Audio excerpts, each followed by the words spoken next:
If you're a mid-level to C-suite leader who wants to own your growth and figure out your next small, brave move to achieve your leadership goals, you are in the right place.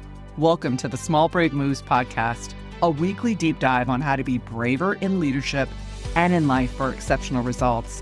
I'm your host, Nicole Bianchi, best-selling author, certified master executive coach, NSA certified speaking professional, chief bravery officer, and tough talk expert.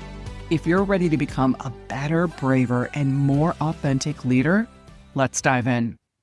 I want to tell you about the nicest leader that I ever worked with. She wasn't a screamer. She wasn't a bully. She wasn't the villain in anyone's stories. She remembered birthdays. She sent thoughtful notes. She never raised her voice, and she was slowly, quietly damaging her team because she never once told anyone the truth about their work. That leader was me. And today we're talking about the difference between kind and nice.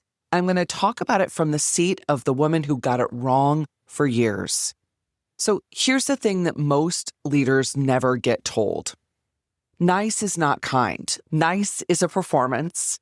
Kind is a stance.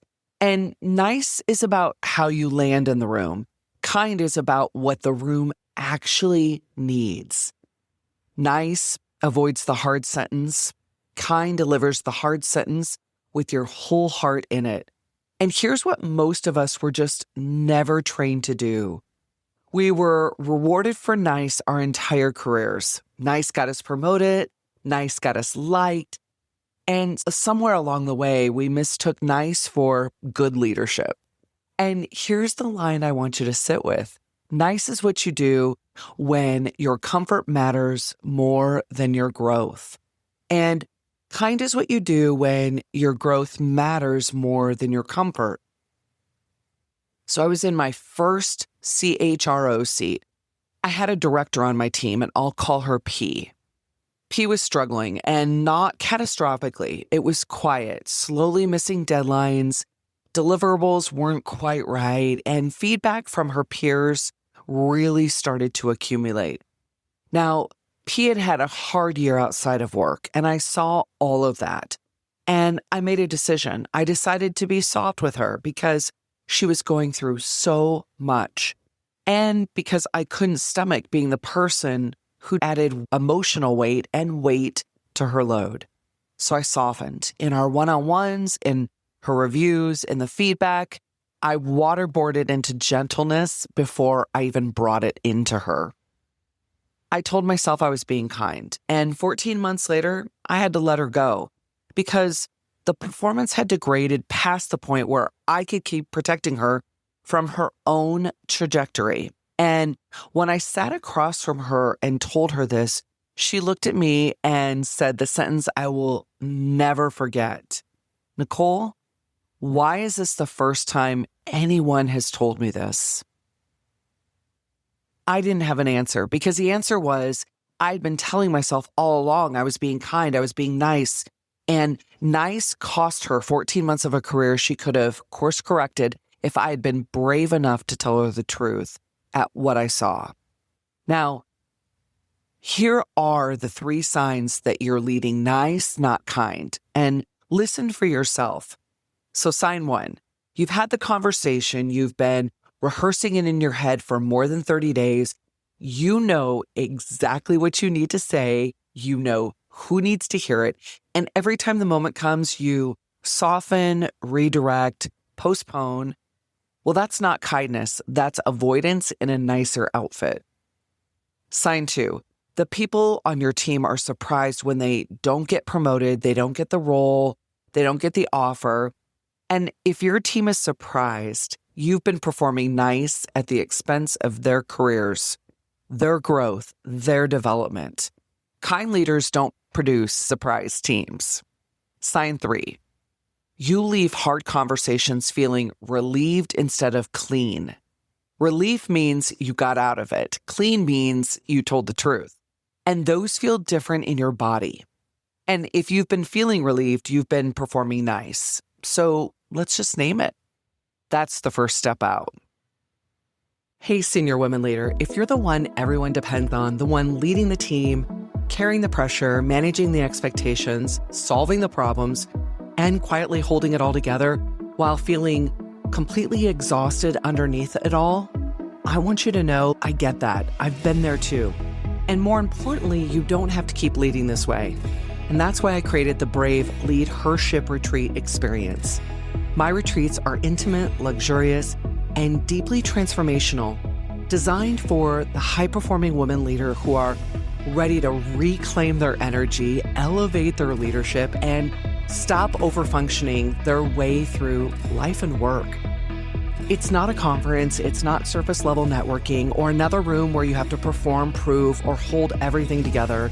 It's a deeply curated circle where you get to breathe, be held, think clearly again, reconnect with yourself, and grow alongside some extraordinary women leaders who truly understand the weight that you carry.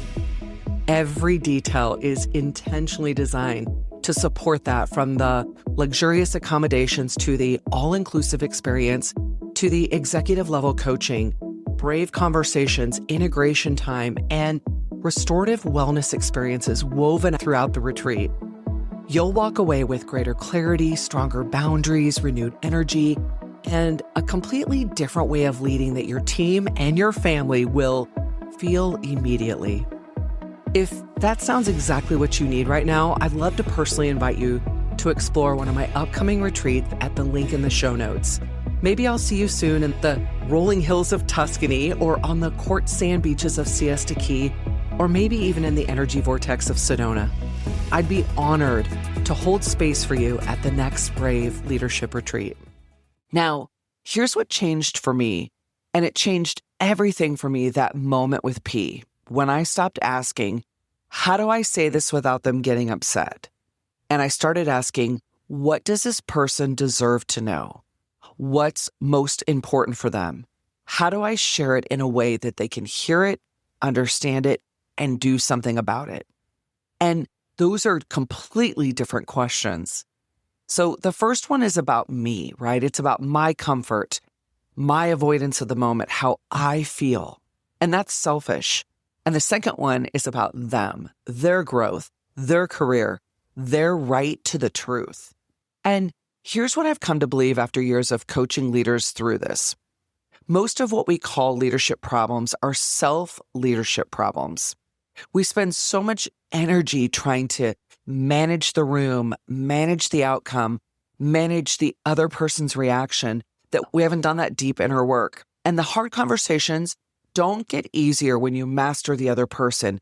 It gets easier when you finally tell yourself the truth about what you've been avoiding and why.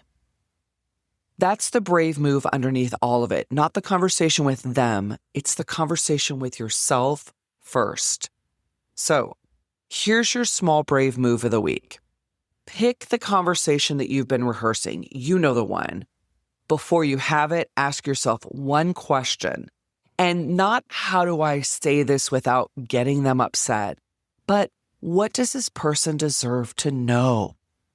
Answer that in one sentence and then say it. That's it. That's your whole small brave move. Because the kindest thing you can do for someone is to tell them the truth. Clearly, early, and with care.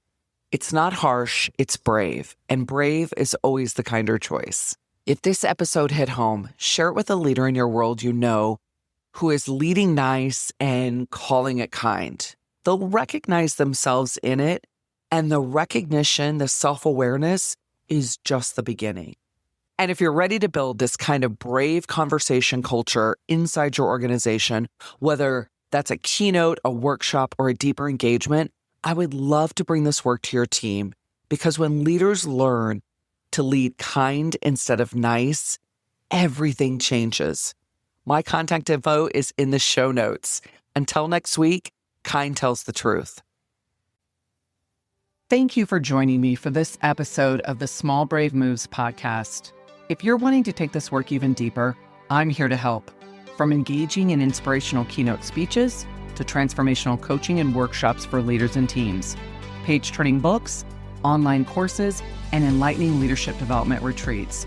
There are so many ways that we can work together to take your leadership to the next level. For more information, check out the show notes, and let's do this together, one small brave move at a time. See you next week.